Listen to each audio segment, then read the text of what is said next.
क्षीर सागर astro आपका स्वागत करता है। आज हम रिश्ते राशियों के इस पर आपसे चर्चा करें। अधिकतर लोग जानते हैं कि किन किन राशियों का रिश्ते किस आधार पर है, पर ये बारीकियां बहुत कम जानते हैं, तो हम वो आपको बता रहे हैं। ये यदि बोर्ड बिल्कुल प्लेन होता है तो हम इसे निराकार मानते हैं। ये चक्र बनाने के बाद में वह आकार होता है और जब इसमें कुछ भर देते हैं, लिख देते हैं, तो ये साकार होता है। आकार निर्गतो यस्मात् से निराकार है। प्राकृतिक जो चक्र है उसके अनुसार पहले भाव में इसमें मेष राशि आती है, इसलिए हमने उनका अंक लिखा ताकि ये भाव ये कष्ट करने जाए, इसलिए 1 से लेकर के 12 तक अंक लिखे। ये मेष राशि है। वृष, मिथुन, कर्क, सिंह, कन्या, तुला, वृश्चिक, धनु, मकर, कुंभ और मीन राशि। मेष राशि अग्नि तत्व की है, वृष राशि पृथ्वी तत्व की है, मिथुन राशि वायु की है और जल कर्क है। ये साइकिल वापस घूमती है। अग्नि सिंह राशि, कन्या पृथ्वी राशि, तुला वायु राशि और वृश्चिक जल राशि। यहाँ वापस अग्नि है धनु राशि, पृथ्वी मकर है, वायु कुंभ है और जल मीन राशि है। तो बराबर बराबर ये आगे इस तरह से हम देखते हैं तो 4 त्रिकोण बन गए हमारे। एक ये त्रिकोण बना मेष, सिंह और धनु का। दूसरा पृथ्वी का बना वृष, कन्या और मकर का। तीसरा वायु का बना 3, 7 और 11। चौथा जल का बना 4, 8 और 12। 4 त्रिकोण बनते हैं। अग्नि तत्व की राशियों का स्वामी मेष, सूर्य और धनु, यानी मंगल, सूर्य और धनु है। पृथ्वी तत्व में है शुक्र, बुध और शनि।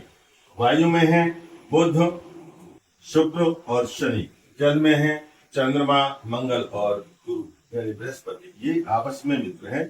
तो तत्वों के आधार पर इनकी मित्रता है। जो रिश्ते राशियों के हम बोल रहे हैं उसमें यह बात यहाँ प्रमाणित होती है कि अग्नि की मित्रता अग्नि से होगी, पृथ्वी की मित्रता पृथ्वी से होगी, वायु की वायु से होगी, जल की जल से होगी।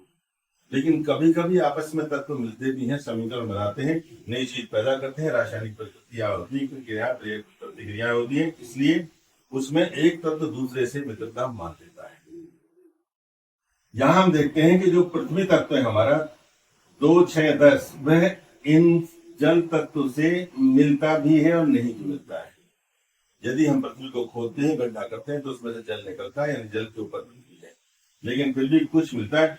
वृष के स्वामी शुक्र और यहाँ पर जल कर्क के हैं।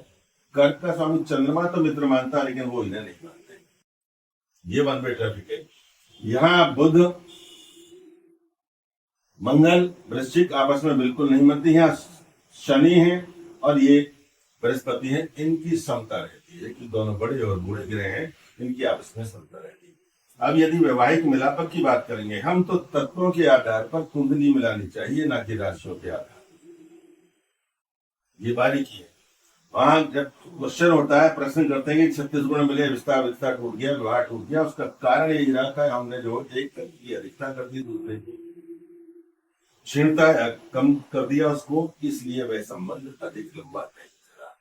ये खास बात है। इसलिए अब आप देखिए, मंगल यहाँ भी है, जल तत्व में भी है, सूर्य एक ही जगह है, चंद्रमा एक ही जगह है, शुक्र 2 जगह है, ये पृथ्वी तत्व में भी है, वायु तत्व में भी है, ठीक।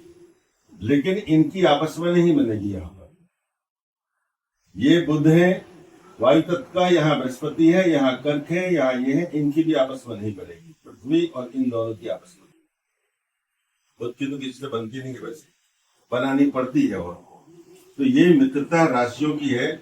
हम यहाँ एक और नई बात देखते हैं कि एक साइकिल पूरी होती है, जन्म हुआ अग्नि तत्व में यानी ऊर्जा से, और मोक्ष मिला हमें जल तत्व।